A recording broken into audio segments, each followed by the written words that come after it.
am changing my strategy for watching videos, going through all of the Vlogbrothers videos now, and then going through all of Weezywaiter's videos, so that I can actually like be in the present for at least part of the life of things when I go to the concert today.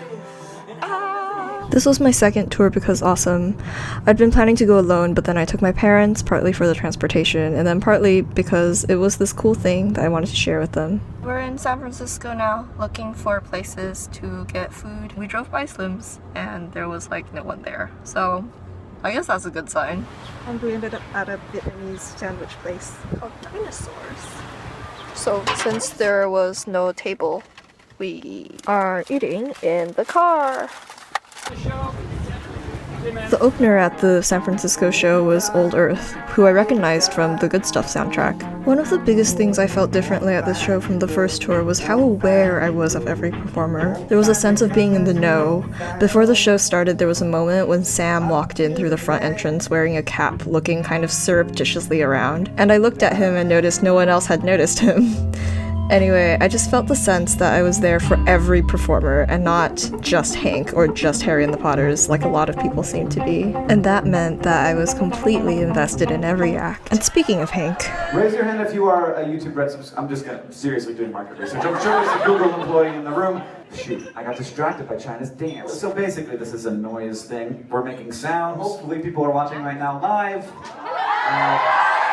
And they can see the whole thing. It's like they're in the middle of the action. They got the best seat in the house, except it's at 240p. Right. Nope. Oh, yes. You can do anything in the bank. And I'm like, dude, what are you doing? You're thinking about proposing. Just 40 hundreds. What the frick am I talking about? How did I get here? I was like, I thought this was going to be fun. And they were like, I'm just gonna eat my pizza. Still don't know what I meant to talk about, but I'm gonna introduce the next act now because clearly I've overstayed my welcome. We've got another magical sound maker. One of my favorite things about Hank is his ability to go off topic at the speed of sound and to have so much genuine excitement and the desire to share the stuff that he's learned with others. It's like he's just bursting with the need to share cool stuff, which I think is a huge part of why we all love him so much. I really enjoyed Andrew's set, not least because he's become my #1 most listened to artist over the past over a year. But it is also incredibly strange to see someone in real life who has inspired you and whose work has hugely influenced you, and especially when it's someone whose work has accompanied you through a lot of difficult times. There's like this urge that you get to want to communicate that. It seems like there's this balance that you always have to strike of communicating what their work means to you, but also not overwhelming them.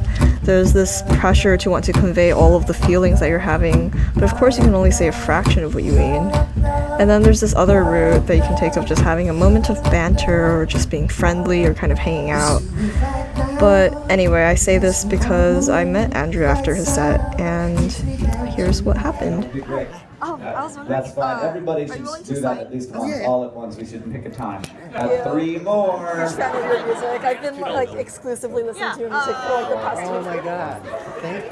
So it's helped me a lot with On the like fourth going through finals and stuff at Only give them school. this change, but So you'll got it. It'll work. I always enjoy how much of a show Harry and the Potters make, not just playing songs, but also incorporating all these other elements. My dad said that of the bands, he liked Harry and the Potters the best.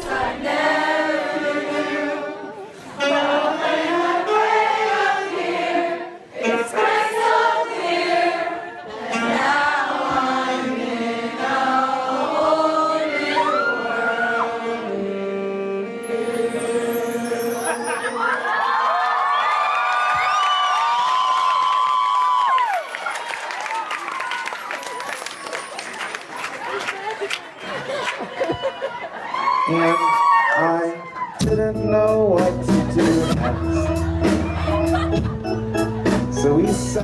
I want to introduce now for you, hopefully, yeah, they're there, a band that is led by the immortal, no one's immortal, we're all gonna die.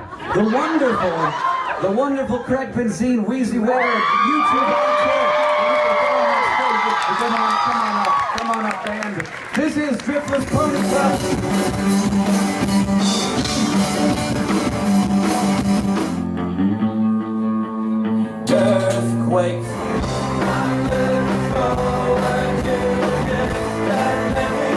Littlest Pony Club played several of their new songs, which was exciting, and they ended with the best sing-along song.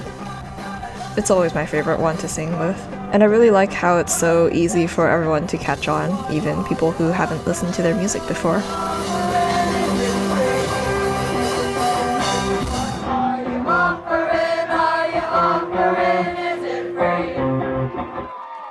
The first Tour Because Awesome was my first concert ever, and I thought nothing could ever beat the emotions and the pure joy that emanated from it. But then this show did. It was obviously more planned out, more rehearsed, and that really helped to more effectively give us, the crowd, an amazing time. So many cool things happened. The best thing about the Tour Because Awesome, I think, is how we are all able to be wrapped up in what feels like this envelope.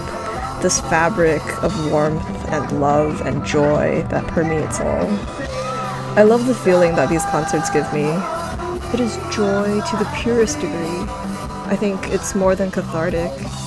It's a reaffirmation of the way that I want to experience life every day of my life, with that enthusiasm and that kindness and that excitement.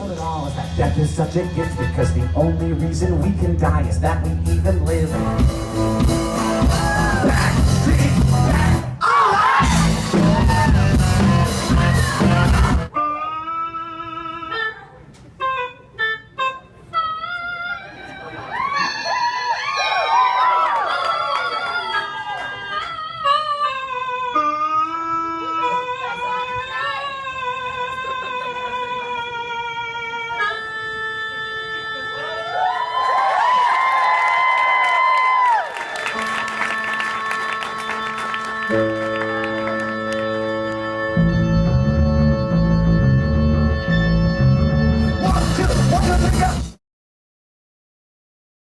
And be nice to each other.